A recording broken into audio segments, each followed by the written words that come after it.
Hi, beautiful. We're reading in chapter 18, The Passing of the Dream. We are now in section 8, The Little Garden, and we will start in paragraph 7. Do not accept this little fenced-off aspect as yourself. This little biosuit. This human character you're playing is the small self. It's not your true self. It is a little learning device, and it's fun. It can be really fun. Do not accept this little fenced-off aspect as yourself. The sun and ocean are as nothing beside what you are. The sunbeam sparkles only in the sunlight, and the ripple dances as it rests upon the ocean. Yet in neither sun nor ocean is the power that rests in you. Would you remain within your tiny kingdom, a sorry king, a bitter ruler of all he surveys, who looks on nothing, yet who would still die to defend it? People will die to defend their illusions. People will die to defend completely made-up, man-made constructs that have no inherent meaning or intrinsic purpose or value. People do it all the time. Would you remain within your tiny kingdom, a sorry king, a bitter ruler of all that he surveys, who looks on nothing, yet who would still die to defend it? This little self is not your kingdom. Arched high above it and surrounding it with love is the glorious whole, which offers all its happiness and deep content to every part. The little aspect that you think you set apart is no exception. Love knows no bodies and reaches to everything created like itself. Its total lack of limit is its meaning. It is completely impartial in its giving, encompassing only to preserve and keep complete what it would give. In your tiny kingdom, you have so little. Should it not then be there that you would call on love to enter? Look at the desert, dry and unproductive, scorched and joyless, that makes up your little kingdom. I'll pause here and say, and here it's talking about the little kingdom of ego, where we're scared. We're out searching for scraps and trying to run from danger. It's a meager and pathetic existence if that's all we choose to experience while we're here, if that's all we're perceptually aware of.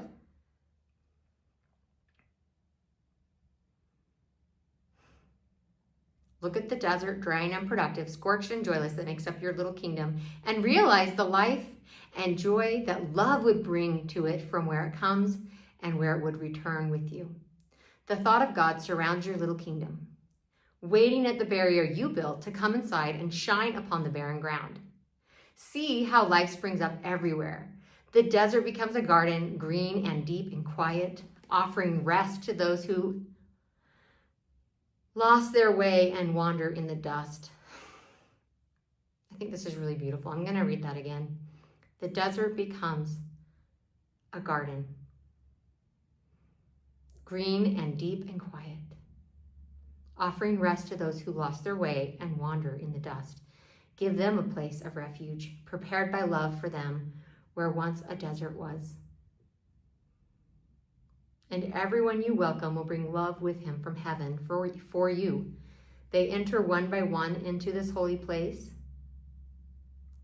I'm going to pause here and say, and this holy place is your quiet center where you allowed spirit in, where you allowed love to turn a barren desert into an oasis. They enter one by one into this holy place, but they will not depart as they had come alone. The love they brought with them will stay with them, and it will stay with you.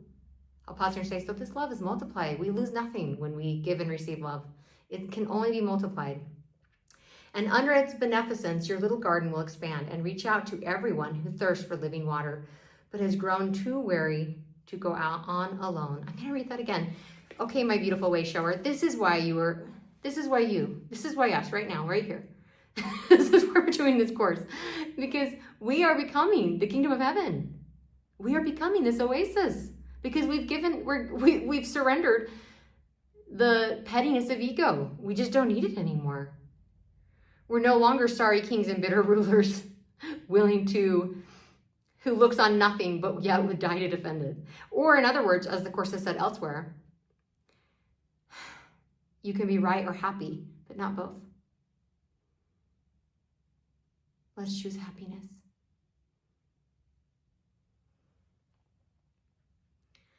Under its beneficence, your little garden will expand and reach out to everyone who thirsts for living water, but has grown too weary to go on alone. There is such tenderness and mercy and love in that sentence, in this principle, in this teaching. There are those who have grown too weary to go on alone. And when they find out that it doesn't have to be that way, and they get to rest in the shade of your beautiful garden,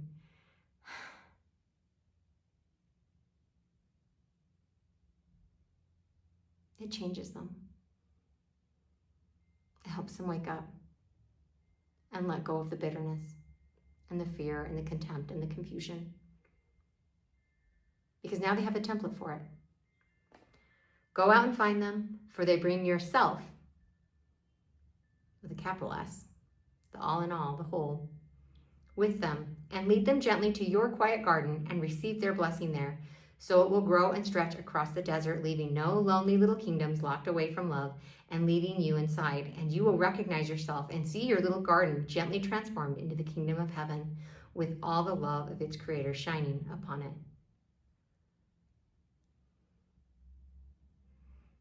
You might have a beautiful, lovely little garden. Imagine what happens when those gardens are combined. Imagine what happens when others are invited in and sent off in love with renewed strength to build their little gardens, and they're connected. It will grow and stretch across the desert, leaving no lonely little kingdoms locked away from love. Your little garden gently transformed into the kingdom of heaven. With all the love of its creator shining upon it. The holy instant is your invitation to love, to enter into your bleak and joyless kingdom, and to transform it into a garden of peace and welcome. Love's answer is inevitable. It will come because you came without the body and interposed no barriers to interfere with its glad coming. In the holy instant, you ask of love only what it offers everyone, neither less nor more. Asking for everything, you will receive it, and your shining self will lift the tiny aspect that you tried to hide from heaven straight to heaven. No part of love calls on the whole in vain. No son of God remains outside his fatherhood. Be sure of this, love has entered your special relationship and entered fully at your weak request. You do not recognize that love has come because you have not yet let go of all the barriers you hold against your brother. And you and he will not be able to give love welcome separately. You could no more know God alone than he knows you without your brother. But together, you could no more be unaware of love than love could know you not or fail to recognize itself in you. You have reached the end of an ancient journey, not realizing yet that it is over. You are still worn and tired, and the desert's dust still seems to cloud your eyes and keep you sightless. Yet, he whom you welcomed has come to you and would welcome you. He has waited long to give you this. Receive it now of him, for he would have you know him. Only a little wall of dust still stands between you and your brother. Blow on it lightly and with happy laughter, and it will fall away. And walk into the garden love has prepared for both of you. Wow.